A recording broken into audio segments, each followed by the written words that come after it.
아버지 하나님, 이 밤에도 주님 앞에서 저희가 기다립니다. 하나님께서 거룩한 영으로 우리 가운데 임재하여 주셔서 다시 한번 피곤하고 지치고 힘든 저희들의 마음이 위로를 얻게 하시고, 하나님이 우리에게 주시는 새로운 뜻을 보게 하여 주시고, 또 하나님께서 우리 한 사람 한 사람에게 필요한 하나님의 기쁨과 또 하나님이 주시는 좋은 것들로 우리의 영혼을 채워주셔서 우리가 가득 채움을 받고 기쁨과 승리함으로 주를 섬기게 하여 주시고, 능력 있는 그리스도의 종으로 하나님 앞에 견고하게 서게 하여 주셔서 오직 하나님의 영광만을 힘써 구하며 살아가는 그리스도의 종들이 되게 하여 주옵소서. 더 깊은 기도의 자리로 나아가기 원합니다. 우리의 기도를 더 강하게 하여 주옵소서.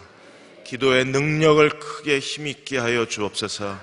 담대함으로 기도하는 그리스도의 종들이 되게 도와주셔서 기도를 통하여 하나님과 동역하는 이 시대의 기도와 믿음의 종들로 기름 부어 주옵소서. 예수님의 이름으로 간절히 기도하옵나이다. 아멘. 오늘은 사무엘하 14장 말씀 같이 나누겠습니다. 사무엘하 14장 25절에서 27절, 압살롬에 대해서 성경이 어떻게 말하고 있는지 25절에서 27절 한 목소리로 함께 읽겠습니다. 온 이스라엘 가운데에서 압살롬같이 아름다움으로 크게 칭찬받는 자가 없었으니 그는 발바닥부터 정수리까지 흠이 없음이라. 그의 머리털이 무거움으로 연말마다 깎았으며 그의 머리털을 깎을 때 그것을 달아본즉 그의 머리털이 왕의 저울로 200세겔이었더라. 압살롬이 아들 셋과 딸 하나를 낳았는데 딸의 이름은 다말이라. 그는 얼굴이 아름다운 여자더라. 아멘. 역경을 만났을 때 사람이 어떻게 반응하느냐를 우리가 당근형, 계란형, 그리고 커피형 이렇게 세 가지로 나누어요. 어려움을 당하면 그 사람이 어떤 사람인가를 이렇게 세 부류로 나누어서 평가할 수 있다는 얘기를 합니다. 당근형의 사람은 어려움 속에 들어가면, 뜨거운 물에 들어가면 딱딱해진 당근이 물렁해지는 것처럼 어려움을 당하면 물렁해지는 유형의 사람들이 있어요. 그들은 스스로 자기가 뭘 해야 될지 판단력이 없고 뭘 해야 될지 스스로 알지도 못하고 다른 사람이 이끌지 않으면 자기가 어떤 행동을 해야 될지조차 생각을 못하는 사람.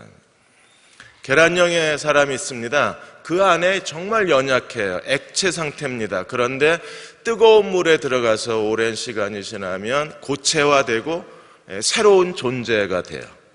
역경을 통해서 자기 인생에 새로운 길을 찾아내고 역경을 통해서 우리들에게 더 나은 자신의 모습을 보여주는 사람들을 우리가 계란형이라고 말할 수 있어요. 정말 좋은 사람은 커피향 같은 사람입니다. 커피가 뜨거운 물 속에 들어가면 사라져버려요. 그러나 그 물 자체가 완전히 다 변화가 됩니다. 그리고 우리가 정말 좋아하는 커피가 될 뿐 아니라 어떻게 됩니까? 커피 향이 주변 사람들에게 확산되어져 가요. 가장 성숙한 사람은 커피 같은 사람입니다. 그래서 주변을 변화시킬 뿐 아니라 주변의 향기를 드러내어주는 사람입니다. 다윗이 왜 이렇게 됐을까요? 다윗은 지금 아들들끼리 살인이 일어나고 지금 압살롬이 그 외할아버지 나라의 그술에 3년이나 도피 생활을 하고 있는데 전혀 아무것도 못해요. 그러니까 당근형이 아니라 당근보다도 더 연약한 모습을 그대로 드러내고 있어서 우리를 안타깝게 만들고 있습니다. 요압이 다윗이 압살롬을 그리워한다는 걸 그 마음을 읽어내요. 요압은 철저하게 다윗의 사람입니다. 그러니까 다윗을 위해서 살고 다윗을 위해서 죽는 사람이에요. 그러니까 기꺼이 목숨을 내어놓고 기꺼이 자기가 희생해서 다윗이 압살롬을 그리워하는 걸 알고 압살롬을 다윗에게로 이끌어내어 주려고 해요. 왜? 다윗은 지금 스스로 결정을 내리지도 못하고 스스로 압살롬을 데려올 만한 상황이 아니잖아요. 왜 그렇습니까? 아들을 죽인 아들인데, 그리고 그 아들을 죽인 아들이 어떤 상황이었어요? 그들의 죄악 가운데 자기가 중간에 다 끼어 있는 거예요. 아들의 죄를 용서할 수도 없고, 아들의 죄를 징계할 수도 없고, 아들의 죄를 징계하자니 자기가 걸리고, 그렇다고 아들을 대접하자니 자기가 너무 수치스럽고, 그러니까 이럴 수도 없고 저럴 수도 없이 완전히 지금 다윗은요, 사방이 가로막힌 상황이에요. 어떻게 빠져나갈 길이 없는 겁니다. 요압이 그걸 알고 지금 14장에서 드고아의 여인을 통해서 압살롬을 데려오는 계교를 펼치게 되는 거예요. 그런데 압살롬을 데려왔는데도 불구하고 다시 다윗이 한 번 더 주저주저해요. 그것 때문에 14장, 15장에 가면 15장에서 18장까지 압살롬이 아버지를 향해서 반란을 일으키게 돼요. 왜? 3년 만에 다시 돌아왔는데 2년 동안 아버지가 아들을 안 봐요. 예루살렘에 데려다 놓고. 그 상황에서 어떻게 됐습니까? 압살롬이 아버지에 대한 분노와 아버지에 대한 실망과 아버지에 대한 증오심이 커져버려요. 그리고 결국에 반란을 일으키게 되는. 우리는 다윗에게서 이 용서할 줄 모르는 이 무기력함, 용서의 타이밍을 잃어버린 그 다윗의 영적 분별력의 상실, 그리고 용서하지 않음으로 인해서 일어나고 있는 그 다윗의 가문의 그 비참한 일들을 우리가 두려움으로 지켜보게 되는 거예요. 우리가 서로를 용서하는 데에도 용서의 기회가 있고 용서의 시간이 있어요. 그 시간을 잃어버리고 타이밍을 놓쳐버리면 결국 나중에 용서해도 그건 용서가 아닌 거예요. 그로 인해서 결국에 다윗의 생애가 밧세바까지는 계속 그가 주변 나라 국가들과 더불어 하나님이 그를 통해서 어떤 영광을 거두었는가를 증거해 줬는데, 밧세바 사건 이후에는 다윗에게 일어나는 모든 일들이 다 그의 가정사 안에서만 일어나잖아요. 가정 바깥을 벗어나지를 못해요. 자, 어떤 일이 있었는지를 살펴보겠습니다. 14장 1절에서 7절까지 보시면 요압이 한 여자를 다윗에게 보내어서 가짜로 만들어진 픽션의 그런 이야기를 통해서 다윗이 지금 무엇을 하고자 하는지를 설명해 주고 있어요. 모니터를 조금 키우고 좀 낮출까. 그래서 14장 1절에 보시면 스루야의 아들 요압이 왕의 마음이 압살롬에게 향하여 있는 줄 알고 드고아의 사람을 보내어 거기에 누구를 데려와요? 지혜로운 여자를 데려와요. 그리고 그 여자에게 이야기를 다 그 입에 넣어줍니다. 그래서 드고아 여인으로 하여금 이렇게 말합니다. 너는 상주가 된 것처럼 상복을 입고 기름을 바르지 말고 죽은 사람을 위하여 오래 슬퍼하는 여인같이 완전히 자기를 꾸미고 자기를 마치 그 상주하는 여자처럼 그렇게 옷을 입고 왕에 들어가서 이렇게 말을 하라고 그 입에 3절에 보면 할 말을 넣어줘요. 여러분, 지금 이 상황이 다윗의 상황하고 똑같잖아요. 다윗도 나단 선지자가 가서 어떻게 했습니까? 부자와 가난한 자, 양떼와 그리고 새끼 양을 비유로 해서 다윗의 범죄를 일깨우고 다윗으로 하여금 회개케 했잖아요. 그러니까 요압이 나단 선지자가 했던 그 이야기 방식을 그대로 가지고 와서 압살롬을 데려와야 된다는 걸 설득을 하는 거예요. 이걸 우리가 법률적 비유라고 합니다. 가난한 자, 그 부자 나단 선지자의 얘기도 법률적 비유였잖아요. 왜? 부자가 가난한 사람의 새끼 양을 취했는데 이거 어떻게 해야 되냐? 송사로 얘기를 한 거니까. 그러자 다윗이 어떻게 했어요? 법률적 판단을 내렸잖아요. 그런 사람은 살려둘 수 없다. 4배로 갚아야 된다. 근데 여기도 똑같이 송사를 하는 거예요. 법률적 비유를 해서 법률적 판단을 내리게 만듭니다. 그리고 다윗이 스스로 자기가 내린 법률적 판단에 따라 행동하게 만드는 게 지금 요압의 전략이에요. 아주 지혜로운 여자를 보냅니다.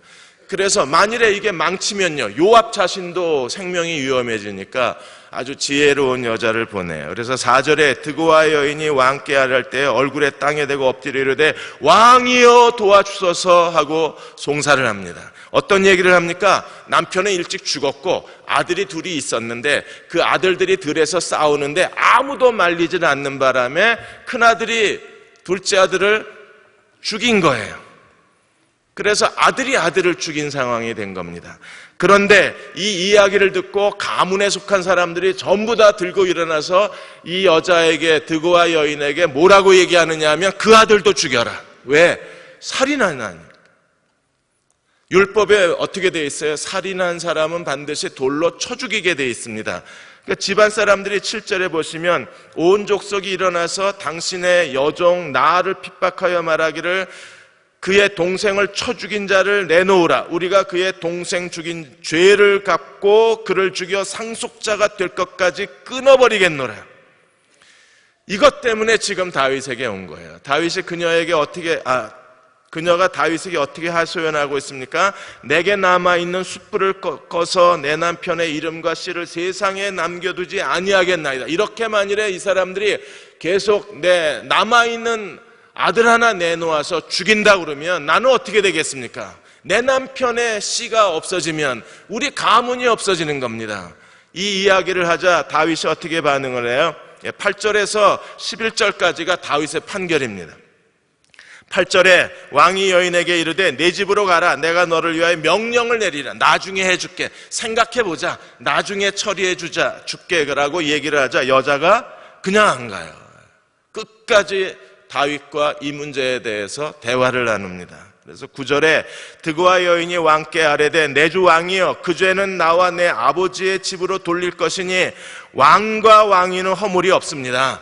당신에게 허물이 없으니까 제발 판결을 내려주십시오. 다윗이 왜 주저하는가를 직감적으로 알고 오히려 다른 쪽 측면에서 다윗을 설득해가는 거예요. 왕에게는 허물이 없으니까 왕이여 이 문제에 대해서 판결을 내려주십시오. 나는 지금 왕의 판결이 필요합니다. 왕의 판결을 듣고야 가겠습니다. 여러분, 웬만한 여자 같았으면요, 나중에 하자. 집에 가 있어라. 내가 나중에 이메일 해줄게. 아니면 나중에 너한테 카톡 보내줄 테니까 집에 가서 생각하자. 그런데 이 여자는요, 왕에게 허물이 없으니까 판결을 내려달라는 거예요. 끈질기게 매어달리지 않았으면 아마 아무 결과도 없이 그냥 나왔을 겁니다. 그렇게 됐으면 요압의 작전이 실패했으면 어떤 일이 벌어졌을까? 정말 더 안 좋은 상황이 전개되어져 갈 수도 있는 거예요. 그러자 왕이 할 수 없이 어떻게 대답합니까? 10절에 보시면 왕이 이르되 누구든지 내게 말하는 자를 내게로 데려오라. 그가 다시는 너를 건드리지 못하게 만들어주겠다. 그리고 11절에 그것 가지고는 충분하지가 않은 거예요. 11절에 여인이 이르되 청하건대 왕은 왕의 하나님 여호와를 기억하사 원수 갚는 자가 더 죽이지 못하게 하옵소서. 더 직접적인 판결을 원하는 겁니다. 원수를 갚지 못하게 해주십시오. 내 아들을 죽일까 두렵습니다. 나는 지금 이것 때문에 내가 왕에게 도움을 구하는 겁니다. 이것 때문에 지금 제가 왕에게 말하고 있는 겁니다. 왕이여 판결을 내려주셔서. 그러자 다윗이 최종 판결을 내립니다. 11절에 뭐라고 그랬어요? 내가 여호와의 살아계심을 두고 맹세하노니. 누구를 두고? 여호와. 걸려든 거예요. 여호와의 살아계심을 두고 맹세하노니 내 아들의 머리카락 하나도 땅에 떨어지지 아니하리라. 이게 결국 누구에 대한 판결이 됐어요? 자기 자신에 대해서. 똑같은 겁니다. 지금 나단 선지자에 의해서 그런 자는 죽여야 할지니라 소리 지른 거하고 지금 이 드고와의 지혜로운 여자 앞에서 네 머리카락 하나도 내 아들은 건드리지 못하게 하겠다. 내 아들은 살아야 한다. 근데 그 아들이 누구였어요? 압살롬이 되는 거예요. 요압이 이렇게 지혜로운 여자를 데리고 들어가서 만들어낸 이야기, 마치 현실적인 얘기. 나단 선지자도 현실적인 것처럼 왕에게 송사를 요청했지만 그게 만들어진 얘기잖아요. 근데 지금 요압이 지혜로운 여자를 통해서 마치 그 여자가 현실적으로 그런 고통을 당하는 것처럼 송사를 했지만 이 이야기는요, 꾸며낸 얘기잖아요. 그래서 12절에서 17절까지 네 아들은 못 죽인다. 아무도 죽이지 못한다. 여호와의 살아계심을 두고 내가 맹세한다. 딱 잡고 나서는 12절에서 17절까지는 이 드고아의 지혜로운 여자가 다윗을 충고를 합니다. 여러분, 이렇게까지 됐어요. 다윗이 완전히 분별력을 잃어버렸습니다. 이게 죄가 마음속에 남아있고 마음속에 원한과 증오가 남아있으면 어떻게 됩니까? 성령이 질식을 당하기 때문에, 그래서 성령을 질식시키지 말라고 에베소 4장에서 얘기한 거잖아요. 너희 안에 있는 성령이 질식당하게 하지 말라. 성령이 언제 질식을 당합니까? 사람들에 대한 분노, 사람들에 대한 원한, 사람들에 대한 증오, 용서치 않는 마음이 남아있으면요, 성령이 짓눌리는 거예요. 다윗이 지난 3년 동안에 암논에 대한 그리움, 그리고 압살롬에 대한 보이지 않는 원한과 분노, 그리고 결국에 그렇게 된 게 누구 때문이에요? 자기 자신이요. 그러니까 제일 무서운 게 내가 나를 용서하지 못하는 거예요. 나 때문이야. 나 때문에 이런 일이 일어났어. 암논이나 압살롬 이 아들들이 무슨 잘못이 있나? 다 누구 때문에? 나 때문이야. 그리고 자기 자신에 대해서 비참할 정도로 자기를 짓밟는 거예요. 결국 내가 모든 일을 만들었다. 나 때문에 다 이런 일이 일어났다. 내 죄값 때문에 결국 암논이 죽었고, 내 죄값 때문에 지금 압살롬이 저렇게 도피해 가고 있고, 이게 다 누구 때문이에요? 내 죄값인 거예요. 그러니까 이 다윗이 압살롬을 징계하지도 못하고 압살롬을 어떻게 처리를 할 수가 없는 거예요. 누가 있기 때문에? 자기가 가운데 끼어 있으니까. 여러분, 사람이 하나님 앞에서 다른 사람에 대한 거든 자기 자신에 대한 거든 누구에 대한 거든 그 마음속에 마음에 이런 부정적인 것들이 남아있고 어두운 게 있고, 사람에 대한 원망과 사람에 대해서 용서하지 않은 것과 사람에 대한 분노와 사람에 대한 마음에 그 원망이 남아있으면 결국에요, 성령이 우리 안에서 활동을 못 하시는 거예요. 성령을 슬프게 하지 마라. 성령을 근심시키지 마라 그런 겁니다. 저는 12절에서 이 17절까지 드고아의 여자가 충고하는 걸 보고, 왜요? 다윗이 판결을 내리고도 깨닫지를 못하는 거예요. 내 아들은 죽으면 안 돼. 그리고 나단 선지자가 얘기할 때에도 다윗이요, 못 깨달았잖아요. 결국에 당신이 그 사람이라고 말할 때까지 다윗은요, 전혀 분별력이 없었어요. 그런데 드고아의 여인이 이 비유로 얘기를 하고 네 아들은 죽지 아니하리라 판결을 내리고도 모르고 있는 거예요. 그래서 12절에서 17절까지 드고아의 여인이 말하는 겁니다. 13절에 여인이 이르되 그러면 어찌하여 왕께서 하나님의 백성에게 대하여 이 같은 생각을 하셨나이까? 이 말씀을 하심으로 왕께서 죄 있는 사람같이 되시면 그 내쫓긴 자를 왕이 집으로 돌아오지 아니하게 한, 내쫓긴 자가 누구예요? 압살롬. 압살롬은요, 스스로 도망간 거잖아요. 그런데 이 여자는 다윗을 설득하기 위해서 압살롬을 감싸주고 있는 거예요. 어떻게? 내쫓긴. 왜 내쫓겼다고 표현을 하고 있습니까? 다윗이 이 압살롬에 대해서 아무것도 하질 않으니까. 결국에 처음에 압살롬은요, 급하니까 외할아버지 나라로 도망가긴 했는데 그 다음에 돌아오지 못하는 건요, 다윗이 아무 조치도 취하지 않은 거예요. 그러므로 결국에 이 지혜로운 여자의 표현이 정확하게 표현한 건지도 몰라요. 압살롬은 내쫓긴 아이다. 그래서 내쫓긴 자, 14절에도 내쫓긴 자. 그래서 14절에 두 가지 충고를 합니다. 첫째는 어떤 충고를 하느냐 하면 결국 사람은 다 죽는다는 거예요. 암논이 좀 일찍 죽었을 뿐이지 누구나 다 죽는 거 아니냐. 그리고 사람이 죽으면 다시 돌이킬 수가 없다는 겁니다. 그래서 14절에 이렇게 말해요. 우리는 필경 죽으리니 땅에 쏟아진 물을 다시 담지 못함 같을 것이오나 하나님은 생명을 빼앗기지 아니하시고 결국에 한 번 물을 쏟으면 담을 수 없는 것처럼 한 번 죽은 사람은 돌아올 수 없는 거예요. 그런데 암논의 죽음 때문에 지금 다윗은 3년 동안이나 매달려 있으니까. 그리고 또 하나 충고가 무엇입니까? 하나님은 생명을 빼앗지 아니하시고 어떻게든 방책을 베푸셔서 내쫓긴 자가 하나님께 버림받지 않게 하는데 왕은 뭐 하는 거냐는 겁니다. 하나님을 경외한다는 왕이, 하나님을 의지한다는 왕이, 그리고 하나님을 예배하는 왕이, 주야로 하나님 말씀을 묵상하는 왕이, 하나님은 이렇게 하시는데 지금 왜 왕은 가만히 있느냐는 거예요.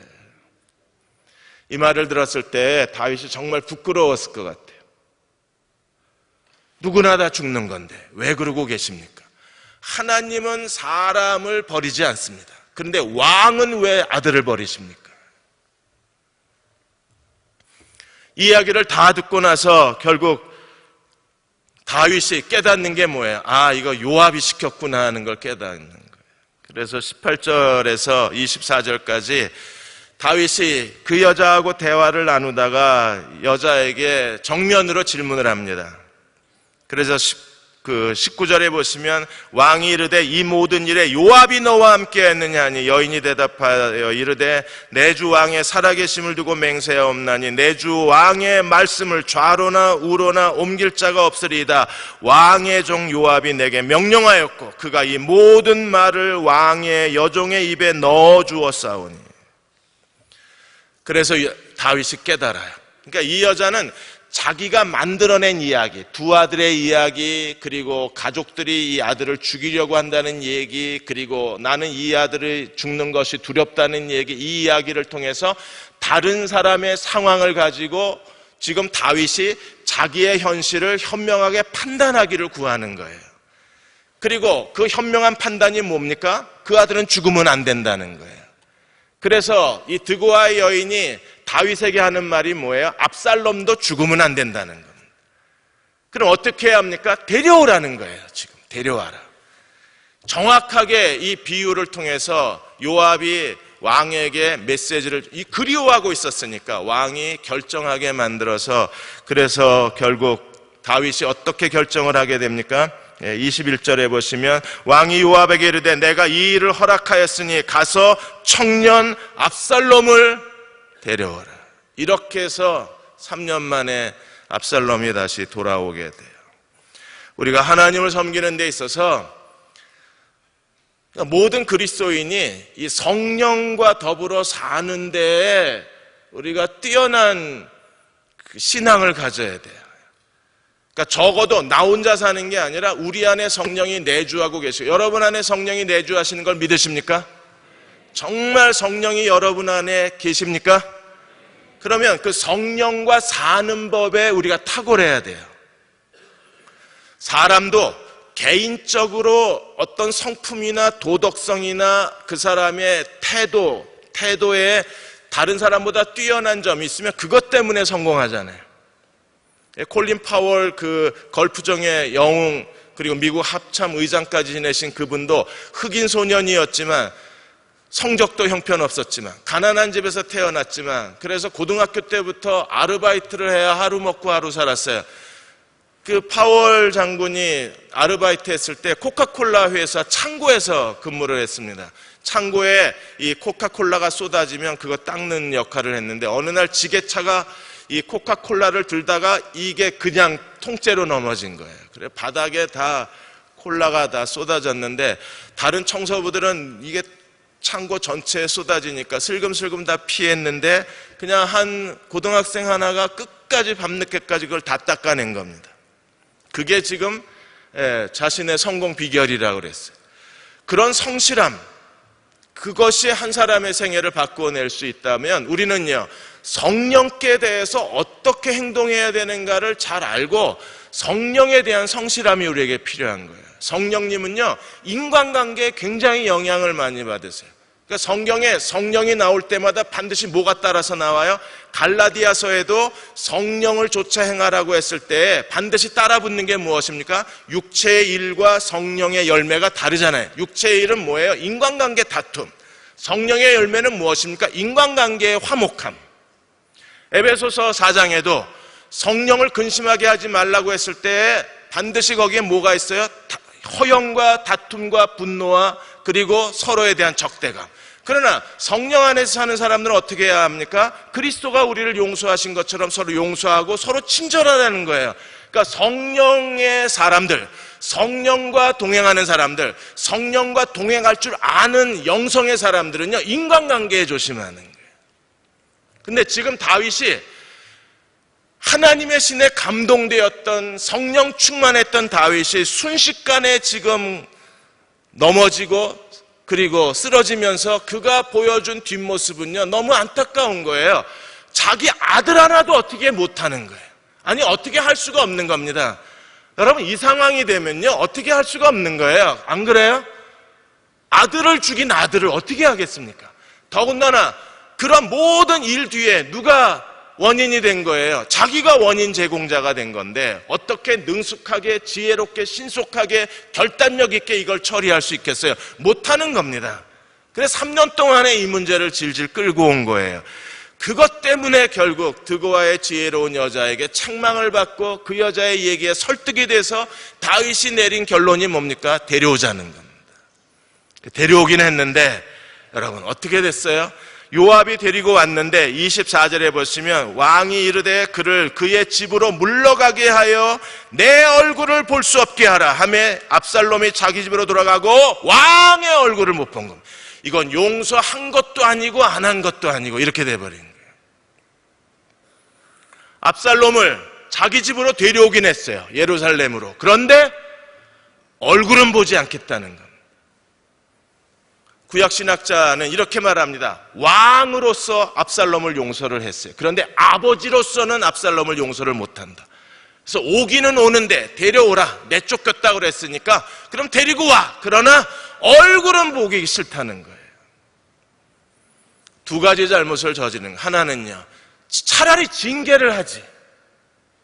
이건 징계가 아닌 징계가 돼버린 거잖아요. 도망친 아들을 내버려 둬버렸으니까. 귀양살이처럼. 이건 징계처럼 보이지만 그러나 다윗이 징계한 게 아니잖아요. 왜? 압살롬이 스스로 도망가 버린 거니까. 징계를 하든지 아니면 용서를 하든지 해야 되는데 다윗은요, 징계도 못하고 용서도 못하고 그냥 중간에 어떤 결정도 못 내리고 있는 거예요.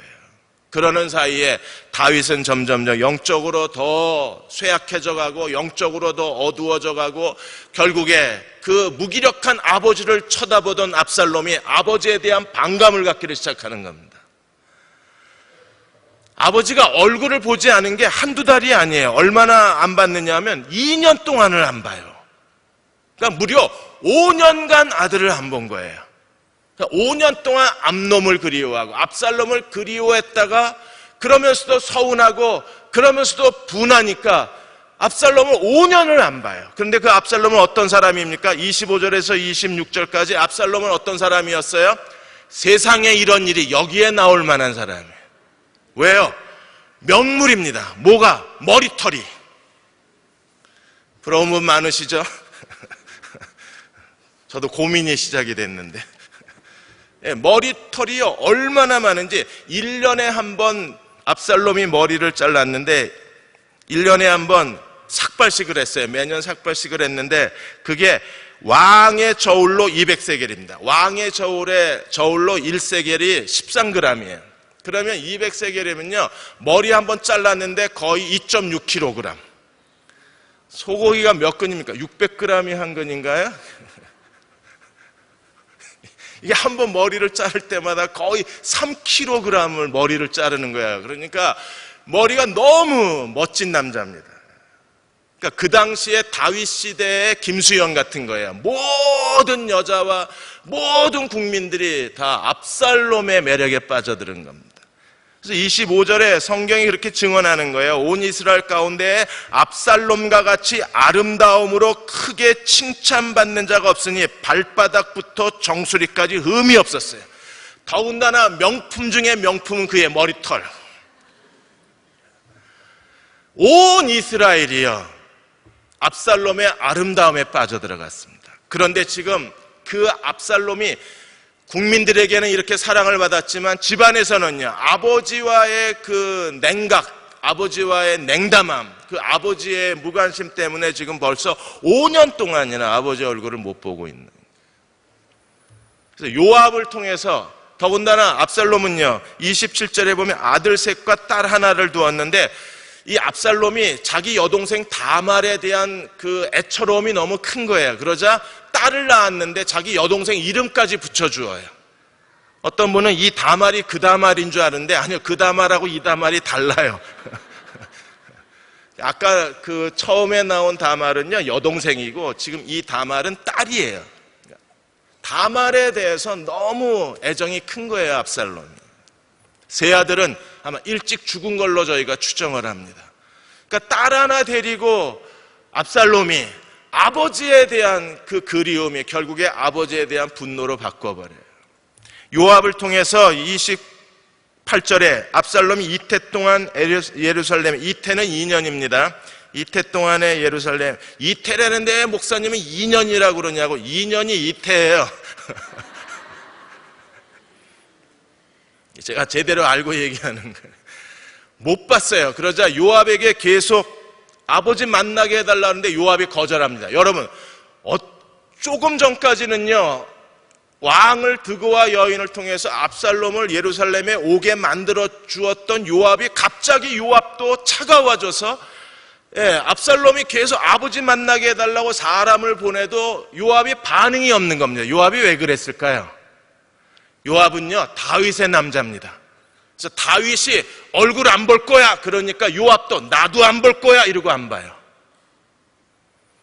요압은요 압살롬을 위해서 한 게 아니라 압살롬을 데려온 것도 다윗을 위해서 한 거예요. 왜? 다윗이 그리워하니까. 지금 압살롬을 안 보는 것도 다윗을 위해서 안 보는 거예요. 왜? 다윗이 안 보겠다 그랬으니까. 그러자 할 수 없이 압살롬이 요압의 밭에, 보리밭에다 불을 질러버립니다. 그것 때문에 놀래서 요압이 와요. 그러자 요압에게 아버지 만나게 해달라는 거예요. 나 데려다 놓고 뭐 하는 거냐? 아버지 만나게 해달라. 그럼 아들이 그렇게 말할 상황이 됐다는 걸 다윗이 지혜롭기 때문에 충분히 알았을 겁니다. 그런데도 아무것도 못하는 거예요. 나중에 또 요압이 가서 아버지를 만나게 해달라고 요청을 하자, 이 33절에 요압이 왕께 나아가서 그에게 아뢰되 왕이 압살롬을 부르니 그가 왕께 나아가 그의 앞에서 얼굴을 땅에 대어 그에게 절하며 왕이 압살롬과 뭐 했습니까? 입을 맞췄어요. 그런데 이 입맞춤에서 더 이상 아버지가 자기를 진심으로 사랑하고 용서하지 않는다는 걸 압살롬이 알아요. 그리고 15장 1절에 그 후에 압살롬이 반란을 중보합니다. 완전한 용서가 아닌 거예요. 여자들은요 굉장히 뛰어난 재능을 갖고 있습니다.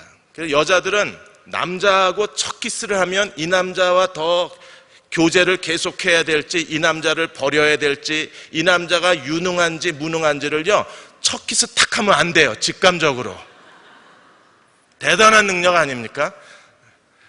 그런데 지금 압살롬이 입 맞췄는데 돌아서 버려요. 다윗이 용서하는 게 용서가 아닌 거예요. 히틀러를 신뢰했던 신복 중에 그 슈페르, 알베르트 슈페르라는 사람이 있었는데, 이 사람은 공학자인데 아주 천재적 두뇌를 갖고 있는 사람입니다. 그래서 히틀러의 모든 작전의 전략을 이 슈페르가 짜요. 근데 나중에 전쟁이 끝나고 전범 재판 24명하고 이 슈페르가 같이 재판을 받게 되는데, 다른 사람들은 다 우리는 히틀러가 시키는 대로 했기 때문에 죄가 없다 그랬는데, 이 슈페르는 내가 다 히틀러를 도왔다. 히틀러의 모든 명령을 수행한 건 나다. 자기 죄를 인정하는 바람에 20년형을 선고받고 20년을 복역을 합니다. 20년 뒤에 이 사람이 나와서 자기가 얼마나 큰 죄를 저질렀는가에 대한 회고록을 써요. 그게 히트를 칩니다. 그래서 독일 사람들에게 큰 존경을 받아요, 이 슈페르가. 책을 2권, 3권 계속 쓰면서 그렇게 존경을 받으니까 미국의 ABC 방송이 이 슈페르하고 전화 인터뷰를 했습니다. 당신 책에 읽어보니까 당신은 스스로 자신의 죄를 용서할 수 없다고 그러는데 지금도 용서할 수 없냐? 나는 이미 국가로부터 20년 복역을 해서 국가가 내게 주는 형벌을 이미 다 받았고 정식 재판을 통해서 나는 그 죄로부터 해방을 얻었다. 그 죄로부터 나는 자유함을 얻었다. 그러나 아직도 나는 나를 용서할 수가 없다는 거예요. 왜? 600만이나 되는 사람들을 죽이게 만든 사람이 나였기 때문에 국가가 나를 용서하고 하나님은 나를 용서하셨어도, 그리고 사람들은 나를 용서했어도 내가 나를 용서할 수 없다는 거예요. 여러분, 다윗은요, 자기가 어쩌면 자기를 용서하지 못하는 것지도 몰라요. 자기가 자기를 용서할 수가 없으니까 압살롬하고 입 맞췄는데도 압살롬을 정말 마음을 다해서 용서하지를 못한 겁니다. 다윗은 결국에 용서할 타이밍을 놓쳐요. 용서해야 될 때 용서를 못한 겁니다. 2년 전에도 한번 타이밍을 놓쳤는데 2년 뒤에도 다윗이 압살롬을 끌어안았는데도 여전히 용서를 못하는 거예요.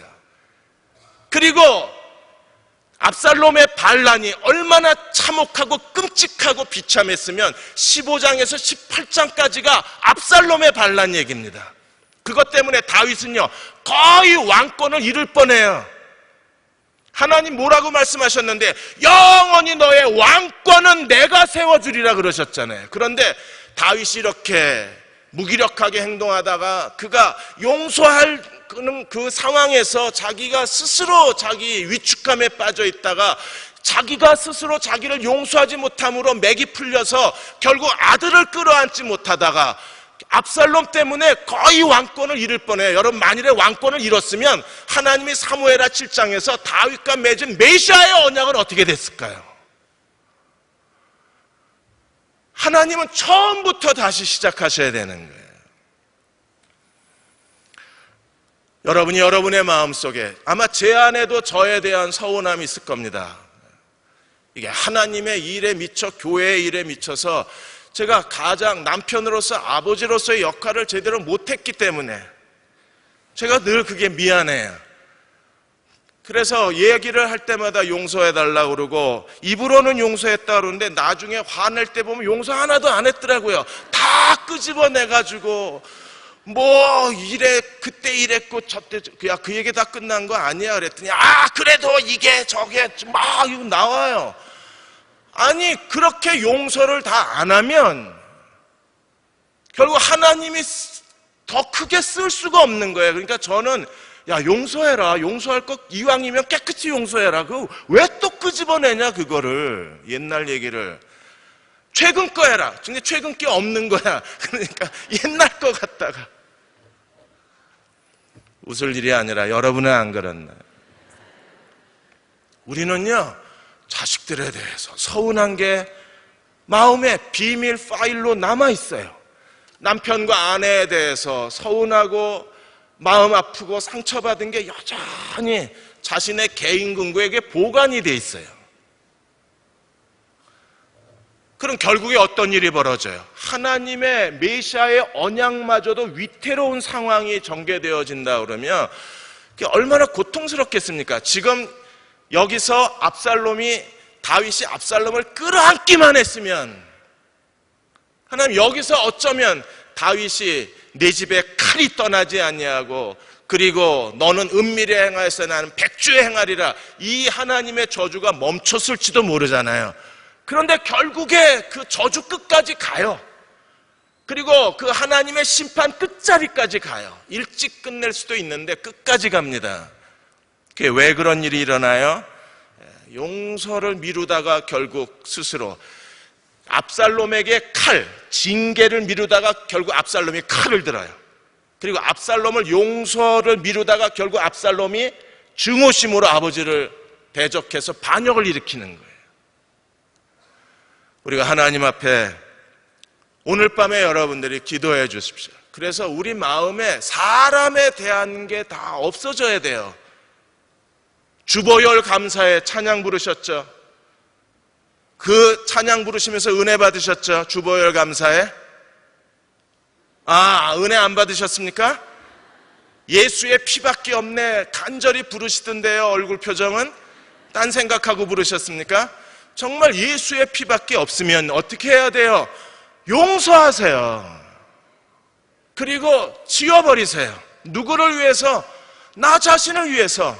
내가 살아야 내 남편도 살고 내 아내도 살고 우리 가정도 살고, 그래야 자식들의 길도 성령이 이끌어 가시는 거예요. 우리가 만일에 사람에 대한 부정적인 마음을 그대로 아주 조금 남겨놓고 있으면, 그거 왜 남겨놔요? 무슨 박물관에 가지고 갈 건가요? 그거 남겨뒀다가 나중에 뭐 자식들에게 유산으로 주려고요? 그거 왜 남겨놓는데요? 남겨놓으면 안 돼요. 왜? 거기서 다 시작이 되는 거예요. 여러분, 장티푸스나 식중독이나 이게 전부 손을 통해서 바이러스가 감염이 되니까 감염내과에 계신 교수님들이 하루 8잔 물을 마셔라, 그리고 하루 8번 손 씻으라고 그럽니다. 왜? 8번 2시간마다 손을 씻어야 감염에서 벗어난다는 거예요. 그런 것처럼 우리가 이 바이러스에 감염이 되지 않으려면요, 우리 마음속에 어떤 인간관계 찌꺼기가 남으면 안 돼요. 에베소 4장 32절에 뭐라 그랬습니까? 서로 친절하게 하며 서로 불쌍히 여기며 서로 용서하기를 어떻게 하라고요? 하나님이 그리스도 안에서 너희를 용서하신 것 같이 하라. 마태복음 5장 23절 24절에서 너희가 하나님 앞에 예물을 드리러 가다가 만일에 형제와 불화한 일이 생각이 나면, 여러분, 생각이 날 정도면 이미 마음에 있는 거잖아요. 마음에 있으면 이거 정리를 안 하면 예물 드리지 말라는 겁니다. 왜? 하나님이 안 받으신대요. 그래서 먼저 가서 형제와 화해하고 그리고 돌아와서 예물을 드리랍니다. 우리 개인이 이렇게 하나님 앞에서 정결한 마음을 갖게 되고, 그리고 대형침례교회가 하나님 앞에서 정결한 마음을 가지고 의롭고 정결하고 거룩한 마음으로 하나님을 예배할 수만 있다면, 하나님이 여러분의 개인의 삶 속에 성령께서 여러분에게 은사와 능력을 더하여 주시고, 성령이 우리를 그리스도에게로 데려가시고, 성령이 하나님 말씀을 깨닫게 해주시고, 이 시대에 하나님의 신에 감동된 사람으로 세움을 받을 수만 있다면 우리는 여기서 성령의 능력으로 살 수 있는 거예요. 그렇게 살고 싶지 않으십니까? 대형교회도 이 의롭고 정결한 마음으로 하나님을 온전히 예배드릴 수만 있다면 성령이 우리 가운데 임재하셔서 우리는 매주 예배를 드릴 때마다 하늘이 열리고 성령의 거룩한 바람소리가 우리 가운데 임재하고 불의 혀같이 갈라지는 모습이 각 사람 위에 임재하는 것을 매일 체험할 수 있을 거예요. 그런 성령 충만을 가지고 세상에 나아가서 하나님의 능력으로 살게 되면 하나님께서 그를 통하여 더 큰 일을 행하지 않으시겠습니까? 예, 여러분 가운데 제가 여디디아 청년 몇몇 청년들에게도 내 안에 하나님이 주신 어떤 게 있다, 이거 좀 끄집어내라, 이걸 밖으로 내놔야 될 거 아니에요. 그래야 하나님이 쓰시죠. 대형 침례 교회도 우리 안에 하나님이 주시는 잠재적인 게 많아요. 이걸 우리가 밖으로 끄집어내야 되는 거예요. 이걸 끄집어내는 건 누가 하십니까? 성령이 하시는 거예요. 성령께서 지배하시고 성령이 다스리시고 성령이 기름 부어주시는 사람이 되려면, 다윗이 사울에 대해서는요 얼마나 깨끗했어요. 죽일 수 있는데도 안 죽였잖아요. 근데 지금 아들에 대해서는요, 압살롬에 대해서는 5년이 지났는데도 쩔쩔쩔쩔 매는 거예요. 얘를 어떻게 해야 될지 모르는 거예요. 뭘 어떻게 징계를 주든지 용서하든지 해야지. 쩔쩔 매는 동안에 다윗의 인생은 어떻게 됐습니까? 서서히 문이 닫혀가는 거예요. 이미 닫혔잖아요. 사울에게 보여주었던 그 멋진 모습이, 그 성령 안에서 행했던 다윗의 그 지혜로운 모습이, 기름 부은 자를 함부로 대할 수 없다, 그리고 철저하게 하나님을 존중했던 사람이 지금은요 아들 앞에서 아무것도 못하는 거예요. 아들이니까 그럴 수밖에 없죠. 친구를 용서하는 것보다 원수를 용서하는 게 훨씬 쉽대요. 근데 친구를 용서하는 것보다 정말 어려운 게 가족을 용서하는 거랍니다. 윌리엄 브레이크가 그랬어요. 오늘 밤 우리가 모두를 다 용서할 거예요. 가족이든 친구든 용서의 자리로 나아가서 하나님이 우리를 다시 기름 부어 주시기를 원합니다. 그렇게 기도하는 이 밤이 되시기를 주의 이름으로 축원합니다. 기도하겠습니다.